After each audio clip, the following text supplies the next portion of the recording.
Oke, ini mohon maaf saya menggunakan masker karena di kampus ya, dan kita protokol kesehatan.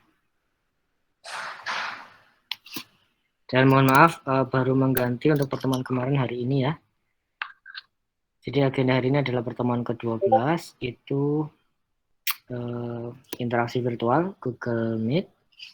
Kemudian besok itu presentasi kelompok 6, dan kelompok 6 itu sudah mengumpulkan tugasnya minggu lalu, jadi aman, itu besok bisa presentasi kita.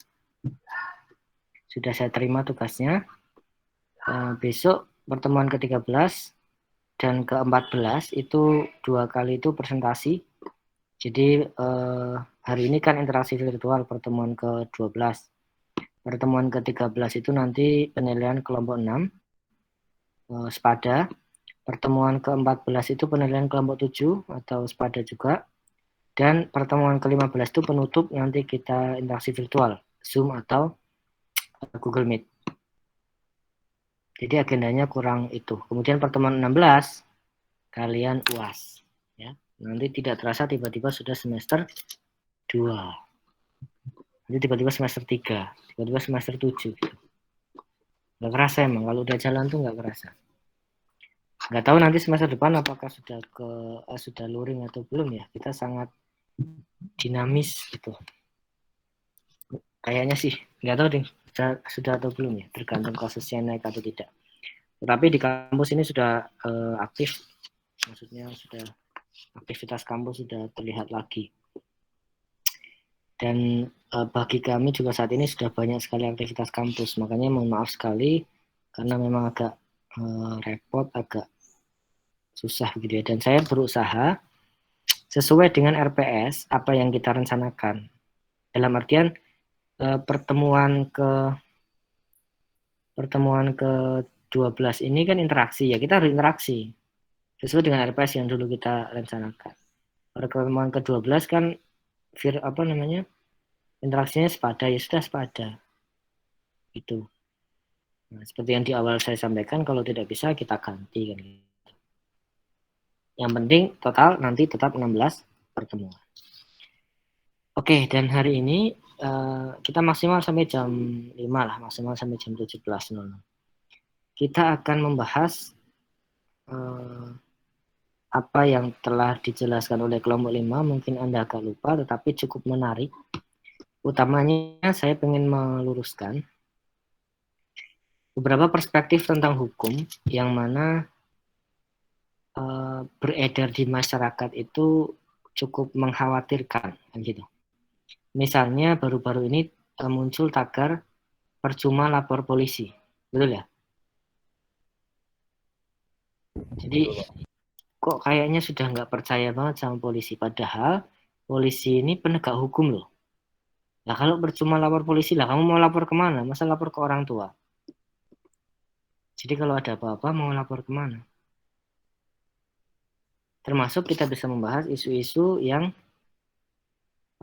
baru-baru ini terjadi, tentu saja tentang penegakan hukum. Dan kelompok 5 juga sudah mencontohkan ya beberapa kasus, beberapa isu yang membuat kita juga kadang berpikir agak pesimis. Misalnya orientasinya seolah-olah hukum itu tajam ke bawah, tumpul ke atas, kan gitu ya. Oke, misalkan saya tanya ke beberapa dulu. Giovanni dengar suara saya, Giovanni? Dengar, Pak.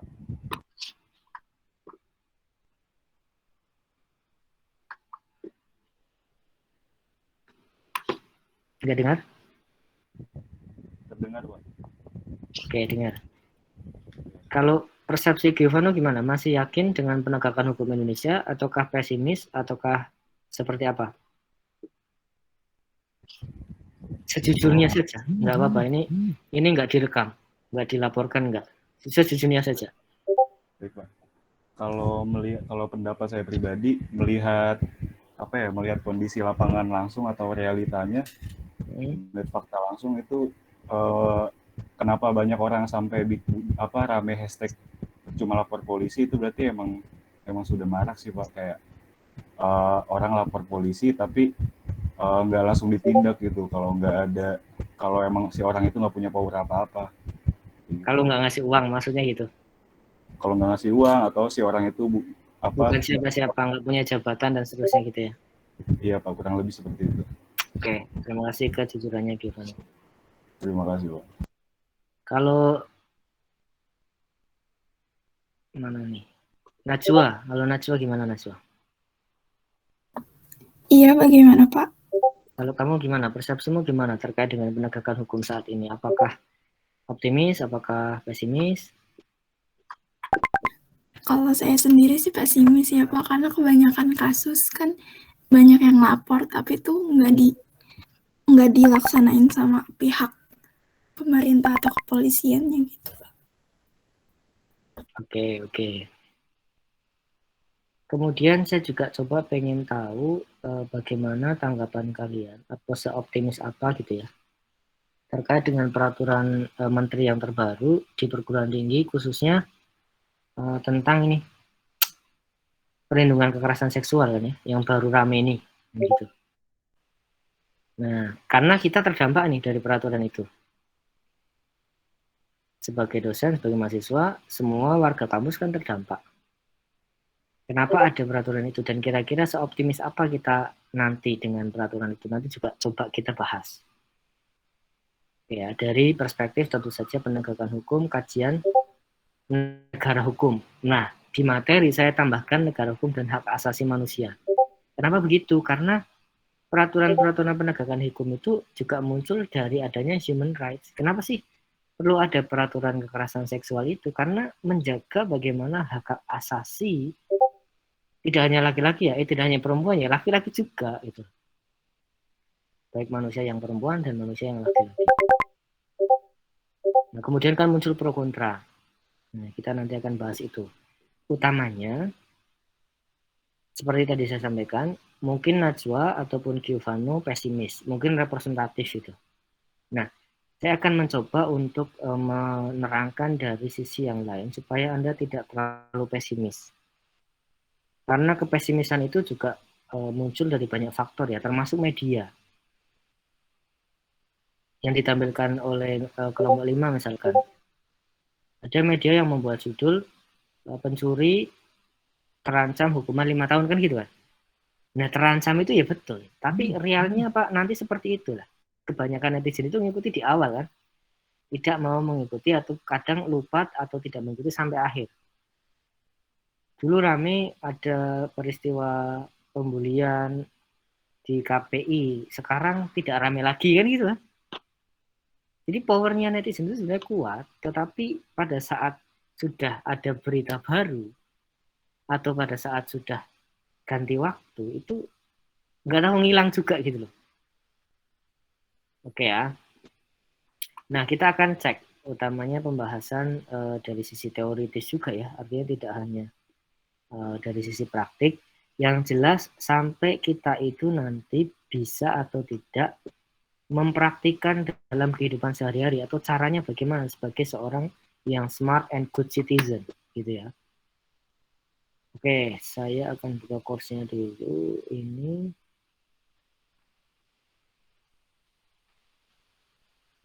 Kemudian quiz.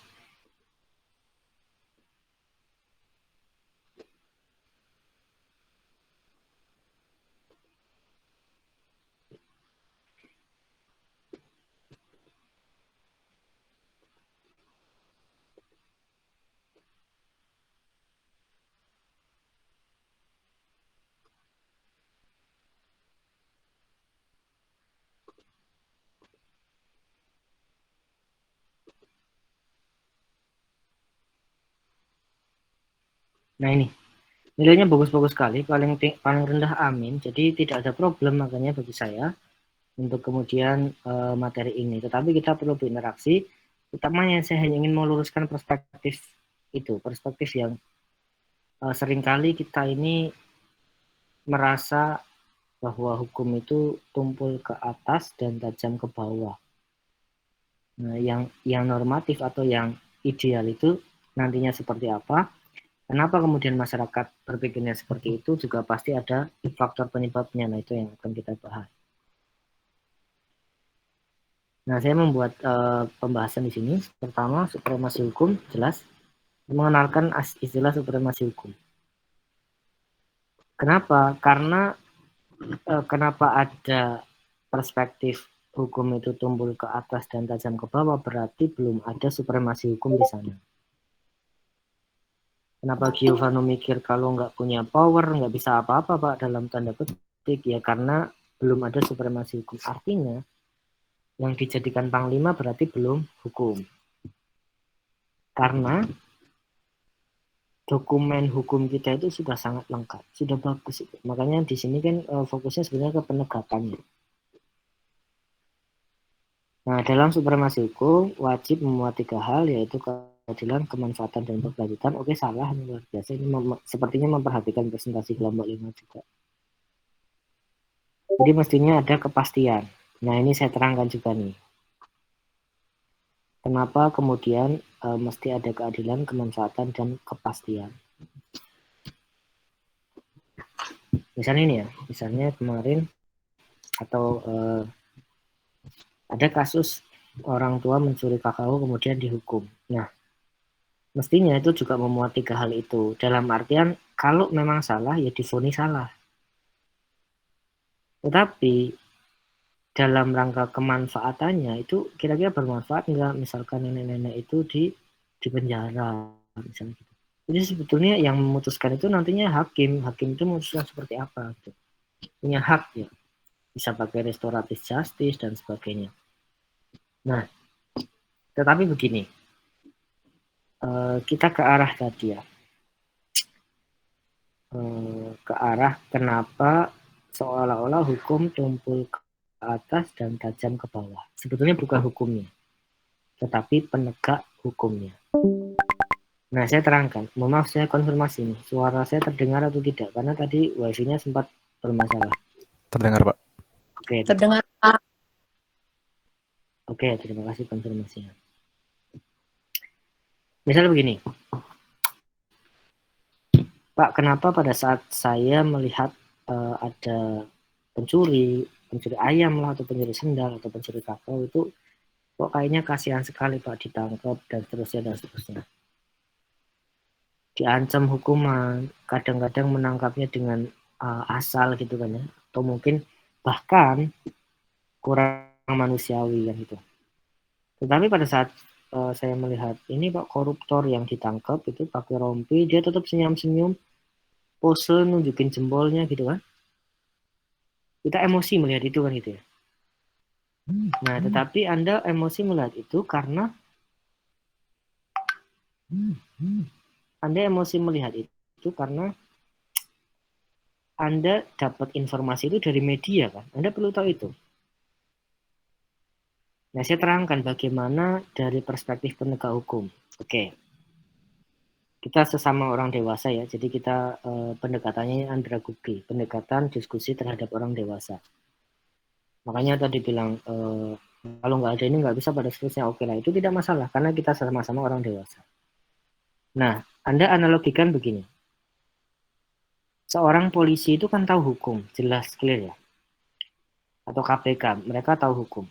Nah, mereka itu mau menangkap orang yang bergelar doktor di bidang hukum.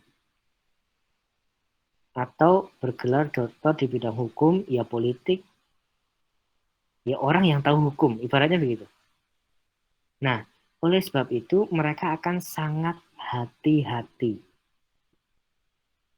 Supaya apa? Supaya segala macam prosedur yang mereka lakukan itu tidak salah. Karena kalau sedikit saja salah, orang yang ditangkap itu, orang yang kamu ketahui sebagai pejabat dan seterusnya itu, dia tahu tentang hukum, tahu ada celahnya, dia bisa melakukan pra-peradilan. Kalau sampai dia menang dalam pra-peradilan, justru nanti kasus yang utamanya atau kasus korupsinya misalnya, itu tidak bisa ditangani. Sehingga, atau yang muncul di media ialah, ini tertangkap tapi pakai rompi tapi tetap senyum-senyum saja dan enak-enak aja kan gitu ya. Ya karena media ngesut dari sisi itu. Padahal yo menurut ahli sosiologi misalkan, mestinya mereka itu diserang dari sisi psikis juga sangat tersiksa, betul itu. Itu keluarganya, anaknya, malunya juga bukan main kan gitu. Tetapi media menyorot dan membandingkan. Nah, sekarang bagaimana dari sisi analisis tajam ke bawah, Pak? Oke. Kalau orang menengah ke bawah menghadapi berbagai macam proses hukum, itu sudah takut duluan. Dan ketakutan ini bisa menghasilkan berbagai macam perbuatan yang tidak terduga. Gampangnya begini, Anda pikirkan begini. Kadang-kadang orang menengah ke bawah ya, yang apalagi tidak berpendidikan, dia ketemu polisi aja takut, rasanya deg-degan. Jadi lihat ada polisi, ada apa itu udah, kalau orang tahu hukum itu nggak takut, biasa aja, ya sudah biasa aja, dia polisi iya. Sekarang berapa orang yang sekarang kaget kalau naik motor terus melihat ada satpam pakai seragam polisi, kaget ya, dikira polisi padahal satpam. Karena secara psikologis memang banyak orang-orang yang orang Indonesia menengah ke bawah, pendidikannya kurang, mau ngomong sama polisi aja takut gitu loh. Nah, sehingga pada saat berbuat salah, kemudian dia melakukan berbagai macam kayak lari lah dan sebagainya, sehingga harus ditangkap bahkan dipaksa gitu.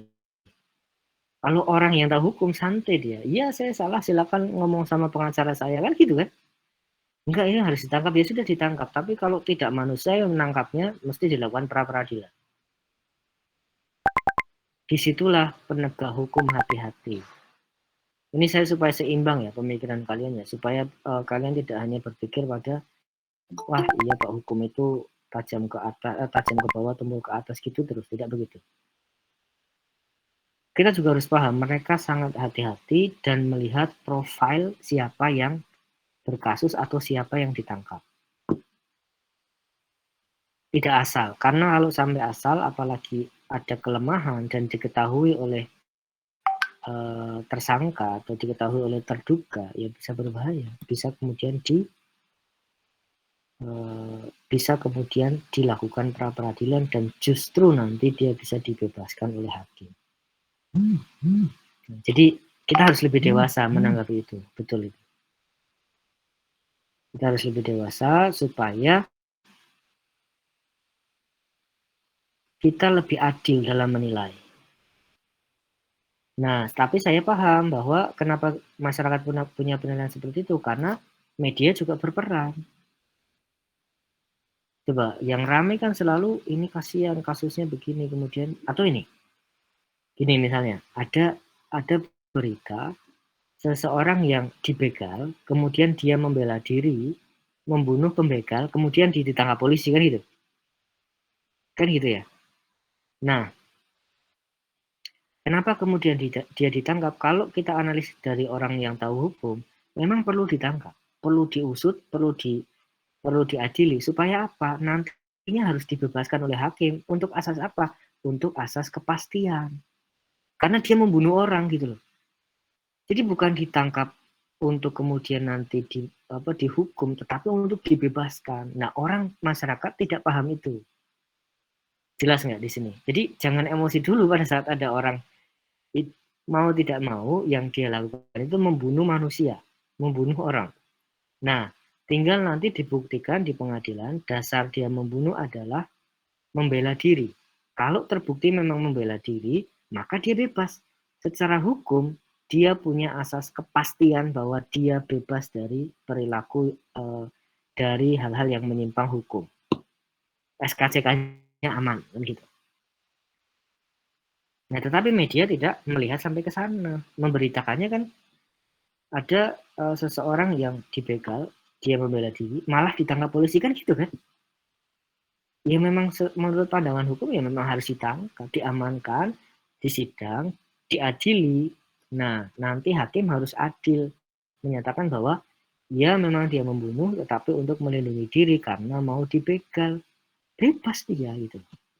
Jelas ya? Nah, maka Anda adalah seorang calon sarjana, yang mana Anda harus berpikiran akademis, yang mestinya berbeda dengan orang yang tidak berpikir akademis. Nah, pikiran akademis itu ada prosesnya. Jadi, jadikan apa yang masuk di awal, informasi awal itu selalu sebagai hipotesis, bukan kesimpulan. Oke ya, nah itu yang pengen saya tekankan di situ, supaya Anda tidak terus-terusan berpikir, wah ini kayaknya memang tajam ke atas, tajam ke bawah, tumbul ke atas, Pak. Kita nggak bisa, Pak. Kita pesimis, kita penegak hukumnya kayak gini terus. Nah, masalahnya, saya nggak tahu ya kalau polisi ada perwira karir atau tidak ya, tetapi saya punya teman-teman TNI itu perwira karir. Jadi ada lulusan teknik industri yang jadi TNI, ada lulusan kedokteran yang jadi TNI, dan sebagainya. Nah, tapi penegakan hukum punya kewenangan masing-masing ya, tidak hanya TNI. TNI itu biasanya perbantuan. Kalau polisi udah nggak mampu, baru TNI turun tangan kan gitu. Oke, itu nomor 2. Nomor 3, restart dan rule of law merupakan istilah yang merupakan terjemahan dari negara hukum. Oke, saya kira ini gampang lah pengertiannya. HAM merupakan sesuatu hal yang dapat diwariskan. Salah. HAM tidak bisa terlaksana tanpa didukung negara hukum, benar. Jadi HAM itu ya melekat pada diri kita dan selesai pada saat kita sudah tidak ada kan gitu ya. Tidak bisa HAM itu diwariskan karena sudah punya HAM sendiri orang-orang itu. HAM tidak bisa dilakukan secara mutlak. Nah ini benar. Nah benarnya di mana? Nah mesti kita ketahui. Setidaknya gini. Karena kadang ada aktivis HAM yang apa ya? Aneh kadang-kadang menurut saya. Bukan saya tidak setuju juga ya. Dalam artian oke, kita cinta kemanusiaan. Misalnya begini, ada orang yang sangat aktif membela penegakan HAM di Papua, misalnya gitu. Tetapi pada saat ada guru-guru, ada penegak hukum ditembaki di sana, itu tidak dibela. Nah artinya dia yang dibela HAM atau kelompoknya kan gitu. Kalau memang dia aktivis HAM ya siapapun yang ditindas HAM-nya ya dia bela kan gitu kan. Tidak peduli dari kelompok mana kan gitu ya. Mestinya kan begitu. Kalau kita bicara HAM loh ya. Tetapi kan ini tidak milih-milih HAM-nya siapa dulu yang ditindas baru dibela. Jadi kadang memang kita harus jeli betul membedakan orang-orang yang betul-betul menggunakan HAM ini untuk kemanusiaan atau menggunakan HAM ini untuk kepentingannya sendiri atau kepentingan kelompoknya. Kita harus jeli di sana. Nah, HAM tidak bisa dilaksanakan secara mutlak karena kalau mutlak sekali nanti bisa melanggar HAM orang lain. Contoh misalnya Anda menganggap bahwa hobi itu HAM, misalnya gitu. Saya suka mendengarkan musik, Pak. Jadi terserah saya mau mendengarkan musik apa. Tetapi kalau Anda jam 1 malam dengar musik keras-keras, apalagi Anda rumahnya perumahan dekat-dekatan dengan tetangga, ya Anda mengganggu hak asasi orang lain untuk beristirahat, kan gitu kan? Makanya tidak bisa mutlak, tetap harus ada sebuah rules atau peraturan yang mana mengatur supaya tidak ada HAM orang lain yang dilanggar. Ya. Kemudian nomor 7, dalam negara hukum istilah legal order merupakan satu kesatuan sistem hukum yang tersusun secara hierarkis. Ya, jadi presiden memerintahkan kepada menteri dalam negeri memerintahkan kepada gubernur, gubernur memerintahkan kepada wali kota atau bupati memerintahkan pada camat misalkan, kecamatan memerintahkan pada kelurahan memerintahkan kepada ketua RW ke RT ke kepala keluarga. Itu legal order. Kalau dari ketua partai ke presiden itu bukan legal order, tetapi political order. Tetapi Anda bisa perhatikan justru kadang yang kuat itu political order daripada legal order. Jadi kuat sekali kita itu, memang negara kita kan multi partai dan partainya ada berapa? 10 misalkan. Ya 10 partai itu yang bisa menentukan bagaimana negara ini ke depan gitu. Lebih ngerinya lagi seolah-olah kayak ketua partainya itu nanti yang bisa menentukan bagaimana kita ke depan. Kan ngeri kan? Jadi kayak ditentukan karena semua anggota partai itu manut sekali sama ketuanya gitu. Jadi sebetulnya kalau ada berbagai macam fenomena seperti Partai Demokrat itu bagus itu untuk demokrasi kan gitu. Tetapi jeleknya adalah bagaimana teknik atau cara-caranya. Apakah di situ masih dijaga etikanya? Karena kan mestinya kan Pancasila ada di situ ya dalam proses demokrasi dan sebagainya. Nah, ternyata yang banyak salah ini ya kalian sehingga tidak bisa betul semua. Ide tentang HAM pada dasarnya berasal dari ide universal. Nah, salahnya di mana? Ide tentang HAM itu dari ide atau sisi individualitas. Jadi bukan dari kelompok atau jamak, tetapi dari individu-individu per orang. Dari mana Pak? Salah satu ahlinya atau filsufnya itu Immanuel Kant. Immanuel Kant punya pemikiran tentang libertarianisme yang mana di situ sangat menjunjung tinggi masing-masing orang atau HAM seseorang itu harus sendiri. Nah, lawannya itu ada utilitarianism atau tentang kegunaan yang mana filsufnya adalah Jeremy Bentham. Kalau menurut Jeremy Bentham, yang penting mayoritas setuju atau tidak ya sudah itu yang diikuti. Kecenderungannya bagus Immanuel Kant karena dia menghargai orang. Tetapi untuk solusi itu lebih bagus Jeremy Bentham karena ya sudah yang banyak yang menang selesai kan itu voting kan. Voting itu dari mana itu? Dari Jeremy Bentham itu. Dari doktrin utilitarianism. Voting gitu. Kalau Immanuel Kant nggak mau voting itu, maunya musyawarah dan harus mufakat. Awalnya nggak setuju, ya gimana caranya diskusi supaya setuju. Jadi masing-masing orang itu harus ditanya. Nah itu dua paham yang sangat berpengaruh dalam kehidupan kita sehari-hari tanpa kita sadari kan gitu ya. Kemudian negara hukum terbagi menjadi dua bentuk, yaitu negara hukum yang formal dan negara hukum material. Benar. Ini ada nanti di bahan ajar, jadi Anda bisa cek di sana. Kemudian penegakan hukum pada hakikatnya adalah perlindungan hukum terhadap tindakan penguasaan. Ini salah. Sudah salah semua, jadi tidak perlu dijelaskan lebih lanjut ya. Karena penguasa itu juga punya perlindungan hukum. Makanya Pak Luhut itu bisa melaporkan orang kan gitu. Padahal beliau penguasa. Pak SBY itu dulu pernah lapor polisi. Karena semuanya itu harus dilindungi, tidak hanya rakyat terhadap penguasanya, tapi penguasa juga punya perlindungan hukum.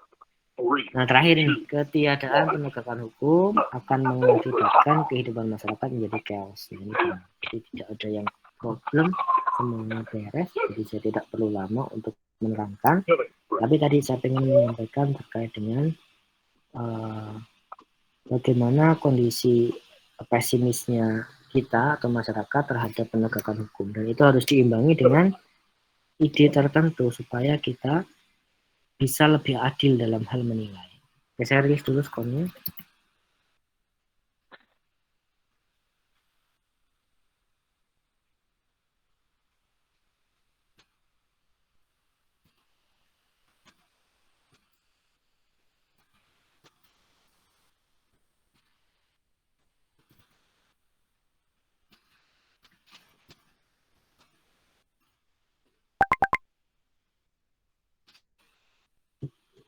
Oke, sudah terekam ya. Jadi nanti masuk ke email yang Anda tulis pada saat mengerjakan kuis. Nah, sampai di sini mungkin ada pertanyaan. Silahkan kalau ada. Ada? Tidak ada? Tidak ada ya.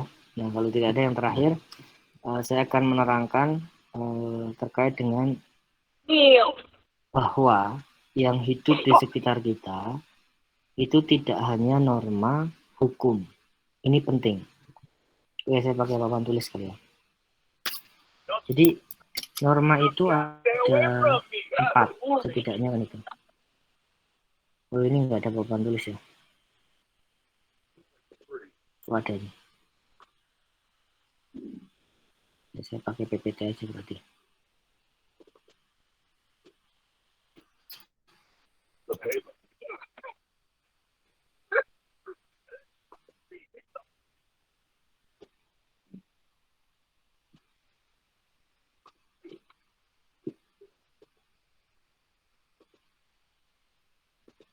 Nah ini yang penting, bahwa kita nggak salah pikir ya, norma itu bukan hanya norma hukum. Kita di Indonesia itu setidaknya ada 4 norma.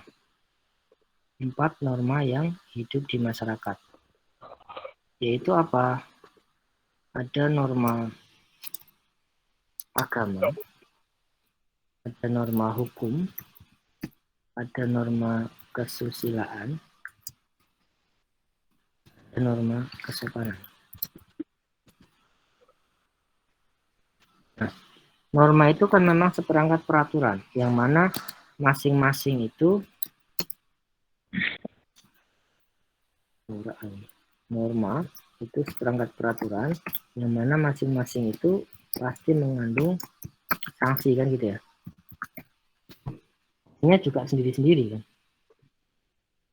Nah, kecenderungannya kita fokus ke norma hukum saja, padahal yang hidup di sekitar kita itu tidak hanya itu.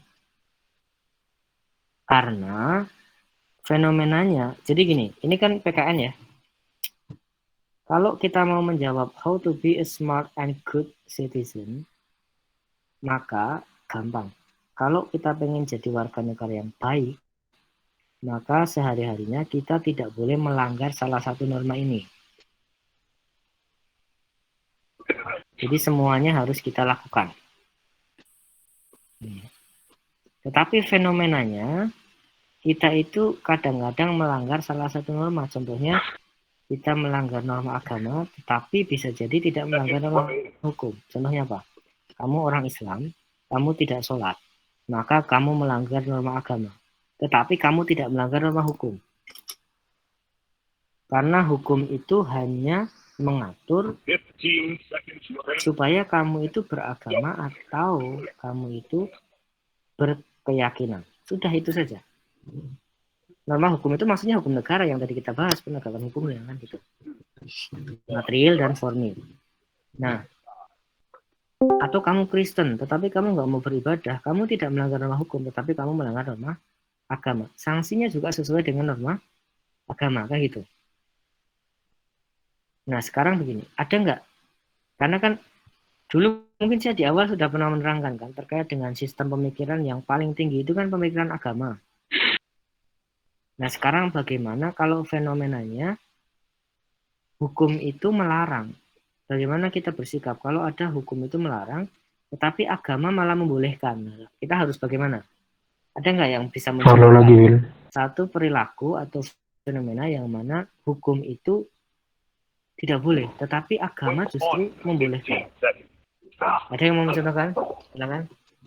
Contohnya apa? Misalnya negara malah tidak membolehkan melalui hukum, tetapi agama malah membolehkan.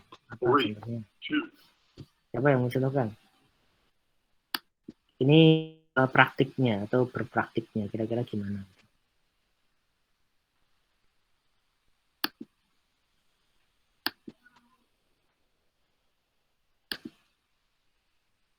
Kalau makan babi bagi orang Islam, iya betul, betul, tetapi itu melanggar norma agama, tetapi tidak melanggar norma hukum, ya kan?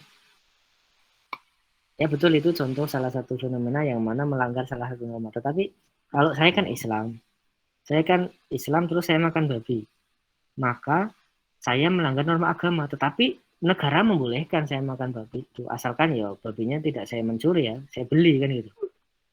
Nah, tetapi meskipun saya beli dan dibuka dengan basmalah, tetap saja agama saya tidak membolehkan. Nah, sekarang kalau sebaliknya, fenomena atau perilaku yang mana hukum itu melarang, tapi agama membolehkan. Agak rumit kan? Tapi terjadi itu, dan itu jadi masalah. Karena apa? Orang kan lebih yakin kepada agama daripada negara. Kadang-kadang kan gitu kan? Karena doktrin agama itu pemikiran yang paling tinggi itu. Coba ada nggak yang bisa mencontohkan? Coba kita belajar berpikir kritis. Fenomena.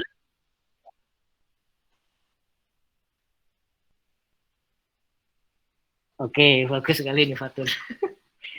Luar biasa contohnya ini. Jadi membunuh ya, betul, tapi betul itu, tidak salah. Betul. Ya, peraturan-peraturan atau perilaku-perilaku seperti meskipun tidak sesederhana itu ya, Fatul ya. Dalam artian orang Islam boleh membunuh orang kafir kalau kemudian orang kafir itu memberontak kan gitu ya. Tapi kan ini kan agak sangat butuh indikator yang banyak kan gitu. Tapi betul, memang itu bisa jadi agama membolehkan kan, tapi negara nggak boleh tuh, nggak boleh asal membunuh kan gitu ya. Maksudnya memberontak namanya seperti apa dan seterusnya, karena kita sudah dilindungi payung hukum. Tapi itu betul. Oke, ada lagi mungkin yang lain yang mau mencontohkan? Atau Fatur punya contoh yang lain?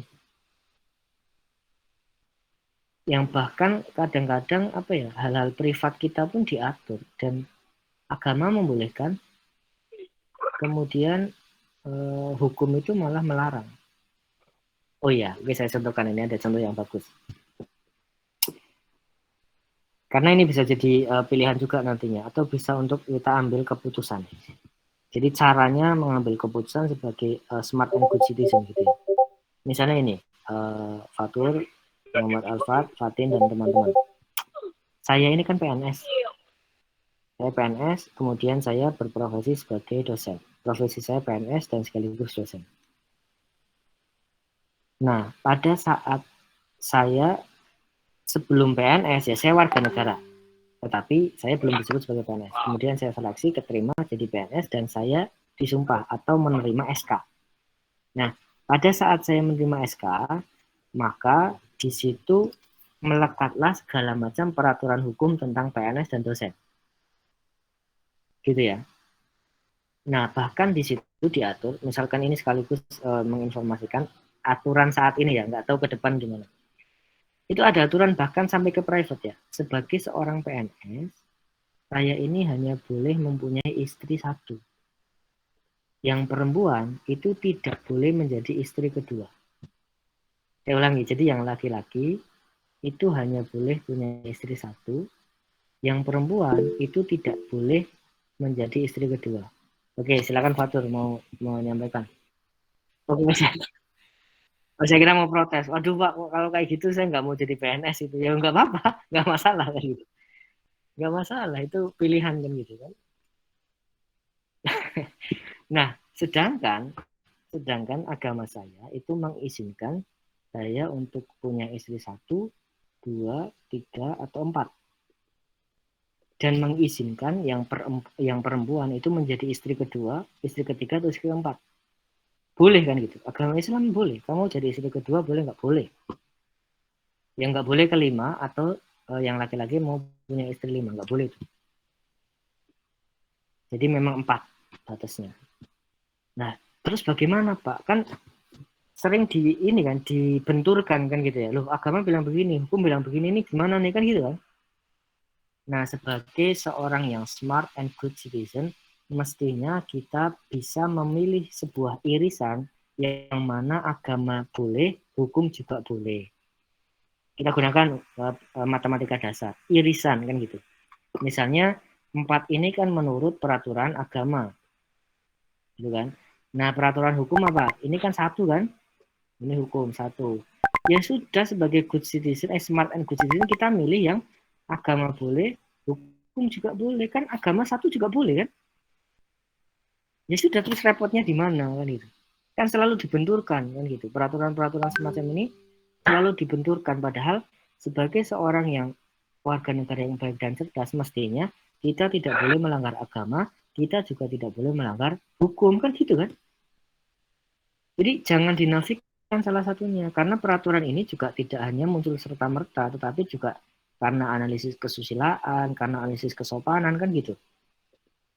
Berarti sampai dengan saat ini, orang yang punya istri lebih dari 1 itu seolah-olah masih tabu di masyarakat. Kan gitu kan? Suatu saat nggak tahu ya. Karena peraturannya sampai saat ini seperti itu. Tetapi ada wacana nanti yang laki-laki dibolehkan atas izin atasan. Nah, kalau atasannya perempuan nggak tahu dibolehkan atau tidak kan gitu. Belum tentu dibolehkan gitu. Nah, tetapi kita bisa belajar dari sini bahwa kalau peraturan atau norma-norma ini masih ada singgungan irisannya, maka ada solusi. Kita bisa memilih yang ada di dalam irisan. Kalau tidak ada, baru kemudian problem. Karena misalnya nih, satu tadi saya kira mau protes ya, wah saya nggak mau jadi PNS karena nggak boleh beristri lebih dari satu misalnya gitu. Nah, ya memang kalau memang kamu pengen kemudian tidak terikat aturan ini, ya kamu jangan jadi PNS, kamu jadi pengusaha misalnya. Tidak ada larangan itu untuk pengusaha. Monggo bebas silahkan. Loh, emang bisa Pak didaftarkan ke pengadilan? Ya bisa, tinggal harus ada persetujuan semuanya kan di atas materai beres. Jangan tugas aku. Nah, tetapi kalau kamu memilih nanti menjadi ASN atau PNS, itu ada peraturan tersendiri, ada undang-undang ASN, ada undang-undang guru dan dosen, macam-macam kan gitu. Nah, norma-norma ini memang sesuai dengan kehidupan di sekitar kita. Jadi jangan juga kita menggebiah-gebiah, itu bahasa Jawa, atau mengeneralisasi. Misalnya ya, kesopanan. Kesopanan itu norma yang bagus, tetapi orang Indonesia itu yang sangat sopan itu. Kadang bahkan dengan orang asing kita senyum-senyum kan gitu ya. Nah ini hati-hati kalau Anda besok ke Eropa gitu, ya jangan senyum-senyum ke orang asing, karena orang sana kalau diajak senyum padahal nggak kenal, mereka merasa terancam. Anda bisa dilaporkan polisi. Paling nanti polisinya tahu ini orang Indonesia mesti gitu. Jadi senyum itu bagi orang Indonesia ya sopan, iya betul sopan. Tapi kamu di Eropa senyum ke orang asing, orang sana, kamu bisa diteleponkan polisi.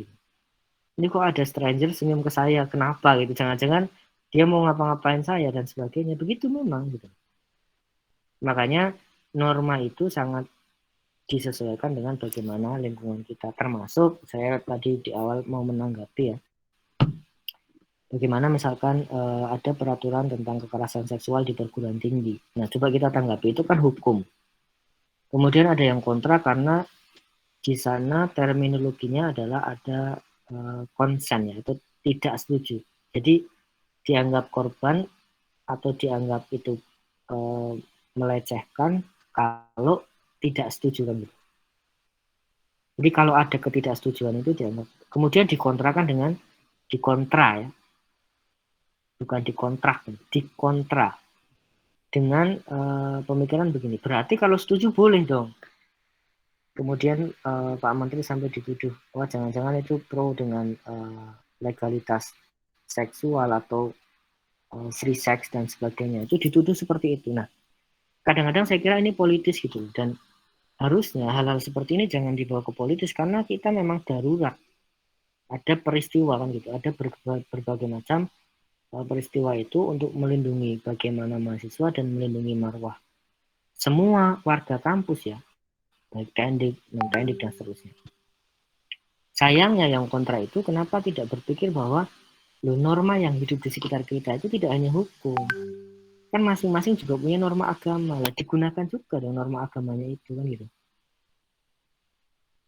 Memangnya kalau hukum bilang boleh, lantas serta-merta kita akan boleh saja gitu, padahal agama kita melarang.